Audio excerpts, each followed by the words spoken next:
Vocês alguma vez ouviram ou sentiram algo tão escalofriante que vocês não tiveram a coragem de contar para ninguém?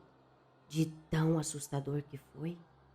Bem-vindos ao Arquivo 83, um canal de contos de terror que vai fazer vocês morrerem de medo.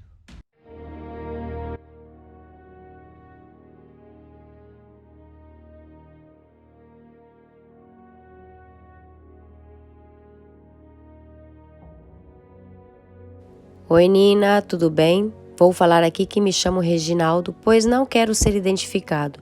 Sou inscrito no seu canal e gostaria de te contar o que aconteceu comigo. Quando eu fiz 7 anos de idade, meus pais se separaram. Minha mãe ficou em São Paulo com meus irmãos e eu fui para outro estado com meu pai. Isso foi mais ou menos a meados de 1989. A minha adaptação sem a minha mãe foi muito difícil. E também por termos saído de uma cidade grande para morar em uma chácara que meu pai havia comprado.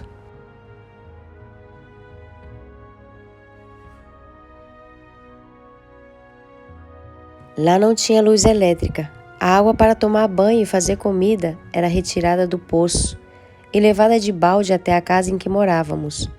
E muitas vezes meu pai tinha que me deixar sozinho, pois não conhecíamos ninguém por ser recém-chegados e meu pai ter que trabalhar para sustentar os dois.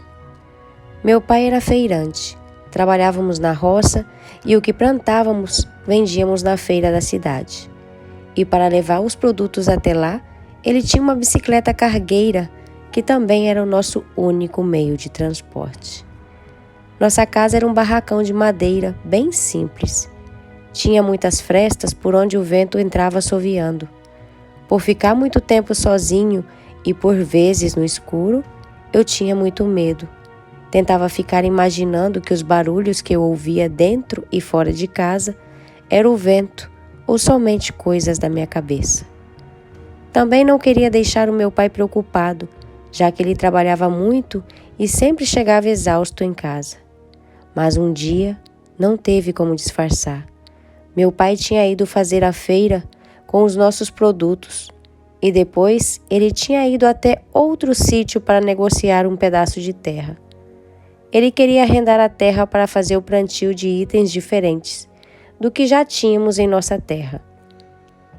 Depois que ele saiu do sítio, ele passou no mercado para comprar o que faltava para nós, chegando em casa somente de noite. Quando ele chegou, eu já estava dormindo. Ele me chamou e pediu para que eu abrisse a porta. Quando eu saí do quarto em direção à porta da cozinha, que dava para o quintal, ela simplesmente havia desaparecido. Eu achei que era coisa da minha cabeça.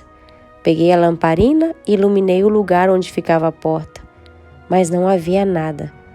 Havia somente a parede, como se nunca tivesse existido uma porta ali. Gritei desesperado para meu pai, que não tinha nenhuma porta ali, e ele do lado de fora, sem entender nada, batia na direção de onde deveria ter a porta e dizia: "A porta está aqui, abre essa porta, Reginaldo."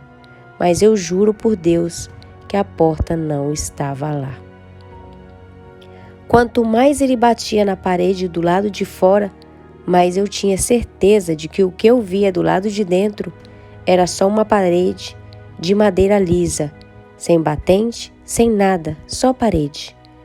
Ele pediu para eu abrir a porta da sala, para ele entrar e guardar a bicicleta dentro de casa. Quando ele entrou, ele foi direto conferir se a porta estava realmente ali. E para surpresa dele, ele confirmou o que eu havia dito. Não tinha porta alguma. Ele me acalmou e fomos dormir. No outro dia, quando acordamos, a porta estava lá, no mesmo lugar que ela sempre esteve. Nos olhamos calados e seguimos as nossas vidas, como se nada daquilo tivesse acontecido. Passado alguns dias, meu tio, irmão do meu pai, veio passar algumas semanas conosco em nossa chácara.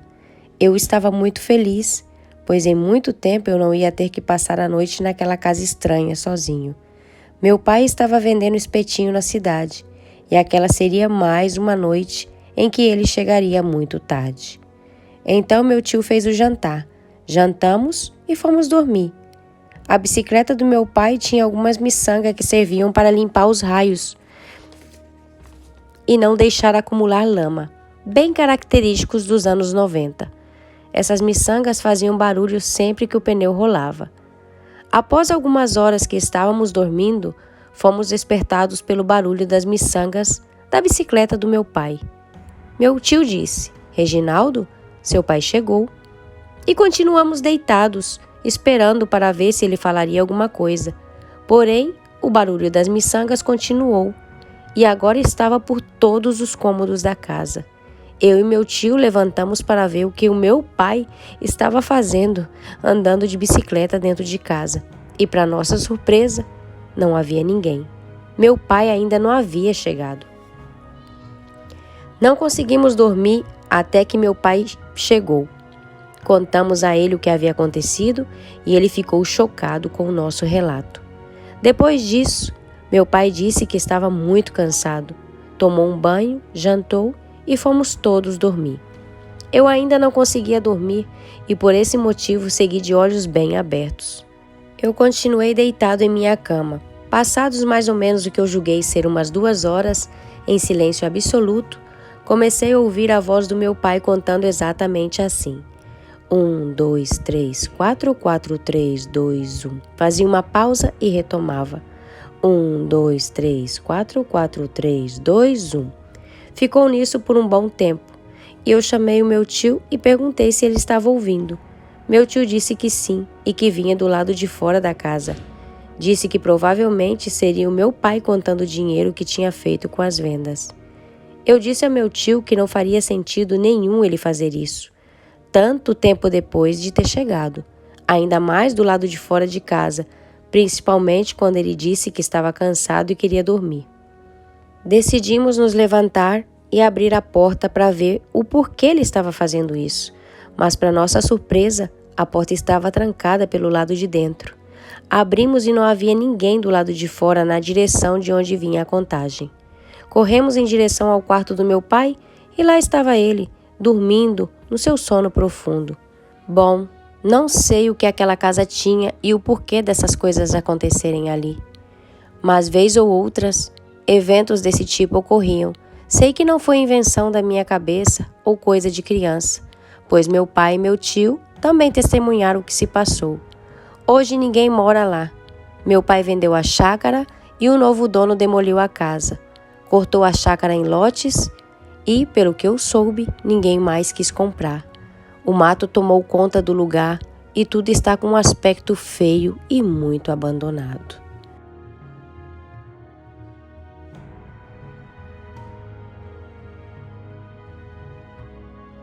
Bom, galera, eu sou a Nina Rosa do canal Arquivo 83. Vou ficando por aqui com mais uma história. Espero que vocês tenham gostado. Se não são inscritos, se inscrevam, deixem o like, ativem o sininho para que vocês possam receber mais notificações das nossas histórias.